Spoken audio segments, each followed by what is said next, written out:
Hi folks, my name is Nathan Winters from the BYU Instrument Office. I'm the percussion specialist there. Welcome to part 3 of fitting Randall May marching carriers to every kind of body. In previous videos, we've talked about the anatomy of these carriers, from the down tubes, the contour hinge, the belly plate, shoulders, back support, all that. And we've also talked about how to fit it to a standard student, the default setting of a human being, if there is such a thing.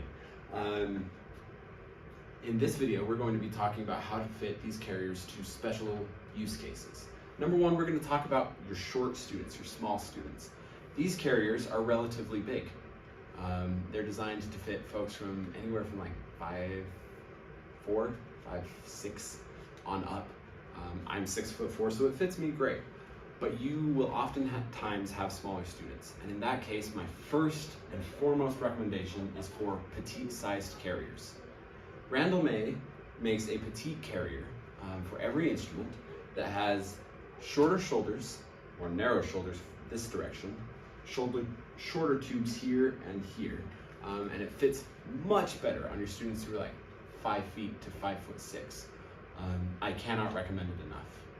These carriers, the standard carriers, although they are almost infinitely adjustable, will still cause massive back pain and problems and dig into places on your students' bodies if they are small and you adjust these ones to fit. If you don't have the budget right now for a petite carrier, I strongly suggest you start saving for one, if that's any sort of possibility for you. It makes a massive long-term health difference. Students I've marched with here at the university, in independent groups I've been a part of, have noticed a massive decrease in back pain and overall body pain, in ability to move, to march, with the petite carriers when they're sized appropriately. I'm not paid by Randall May, spiel over. There are some workarounds. If you don't have the funds for a petite carrier right now, that's okay. We can work around. Just know that that is 100% the best option, and if you can get it, you should. You should make it available. These belly plates are adjustable. We've seen in previous videos how they can slide up and down these two down tubes.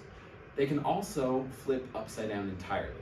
So once you loosen these two bolts right here with the drum key, you can slide it off those rails entirely and you can flip it upside down. So I can't do that right now. This is my carrier for the university. I'm not going to adjust it to that level of convolution because I've got rehearsal this afternoon. But you can flip these plates upside down. So instead of these massive wide supports being outside of the student's hips, all you'll have, let's see if I can do that. All you'll have is this thin part up here on the belly plate. Sorry, pressing against where your students are marching. In addition, this contour hinge can fold in on itself, so it will fold down that direction. You can fold essentially in half this direction, so this contour hinge will be facing backwards and locked in there. And that will significantly shorten the overall height of the carrier. It's important to note that when you do that, you have to get the contour hinge in place and tightened before you add the belly plate. To do that, you're going to remove this belly plate, you're going to loosen this, you're going to flip it over, fold it over on itself. Have the student, with good posture, stand up, fill their shoulders out on the harness, and then with this flipped over, you're going to approximate the finger measurement between their stomach and the edge of these tubes.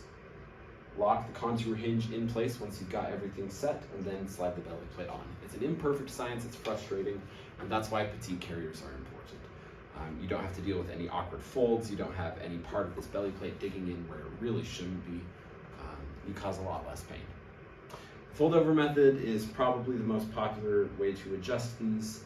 It's frustrating, but it's how it goes. Number 2, for larger students. You can see on me, I'm 6'4", I'm a big dude. These posts right here, these down tubes for adjusting the height of the drums, I've already maxed out. And I'm not all the way maxed out just because I've got long legs. I'm pretty close to the end here. This is totally fine. This is a normal arrangement. For larger students, it's totally fine. The contour hinge might become really, really important for you. That allows you to work with large bellies. That allows you to work with large chests of any size. First and foremost, it is critical that you talk to your students, you make sure that you have their consent to be working in their personal bubble. You want to ensure that, especially with larger students, this belly plate is as close to vertical as possible with the weight of a drum on, and that these shoulder pads are pushing against the front of their shoulders, the top to the front of their, top of their shoulders, front of the chest, and not against the back.